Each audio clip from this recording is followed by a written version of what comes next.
ഇതൊരു FC version 1 ആണ്. നമ്മുടെ വർക്ക്ഷോപ്പിൽ പണിയാൻ വന്നതാണ്.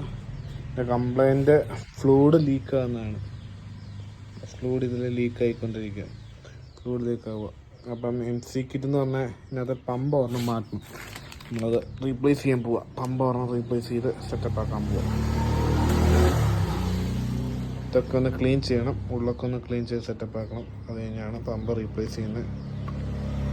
നമ്മളിപ്പോൾ ഇവിടെ മൊത്തം പേപ്പറൊക്കെ വെച്ച് കവർ ചെയ്തു. ഇതിൻ്റെ ഫ്ലൂയിഡ് തെറിച്ചിട്ടുണ്ടെങ്കിൽ വണ്ടിയുടെ പെയിൻറ്റ് മങ്ങും. തെറിക്കാതിരിക്കാനാ ഈ ഒരു ഇതിനകത്തൊരു ലോക്കുണ്ട്. ഈ ലോക്ക് നമുക്ക് അയച്ചെടുക്കണം. ഈ ലോക്ക് അയച്ചെടുത്താലേ ഊരി പോരുള്ളൂ. ലോക്കൊക്കെ അയച്ചെടുത്ത് ക്ലീൻ ചെയ്ത് റെഡിയാക്കിയിട്ട് നോക്കാവേ. നമ്മളതിൻ്റെ ഉള്ളൊക്കെ ക്ലീനാക്കി, അത്യാവശ്യം പരമാവധി ക്ലീനാക്കാൻ പറ്റുന്ന പോലെ നമ്മൾ ഡസ്റ്റൊക്കെ കളഞ്ഞിട്ടുണ്ട്. ഇനി നമുക്ക് ഇതിൻ്റെ പമ്പ് കയറ്റിയിടണം.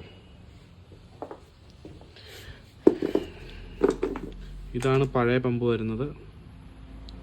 പഴയ പമ്പിന് വാഷറിന് ഇവിടെ തേയ്മാനം വരുന്നതുകൊണ്ടാണ് ഈ ഓയിൽ പുറത്തേക്ക് ചാടുന്നത്. പുതിയ പമ്പ് നമ്മൾ മേടിച്ചിട്ടുണ്ട്. പുതിയ പമ്പിന് ഏകദേശം 300 രൂപയോളം വില വരുന്നുള്ളൂ. പുതിയ പമ്പ് മേടിച്ച് ഇനിയിപ്പോൾ ഇത് പമ്പ് കയറ്റണം. പുതിയ പമ്പൊക്കെ നമ്മൾ കയറ്റി ഇട്ട് ഇനിയിപ്പോൾ ഓയിൽ ഒഴിക്കണം. ഒരു മീഡിയം ലെവൽ ഓയിൽ ഒഴിച്ചാൽ മതി, അല്ലെങ്കിൽ പമ്പ് ചെയ്യുമ്പം തെറിച്ച് മുങ്ങും. തെറിച്ച് മുങ്ങിയാൽ ഒരുപാട് വണ്ടിയിലേക്ക് ചാടാൻ സാധ്യതയുണ്ട്.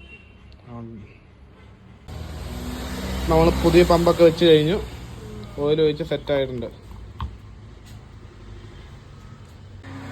ഗൈസ്, ഇപ്പം ബ്രേക്കൊക്കെ റെഡി ആയിട്ടുണ്ട്.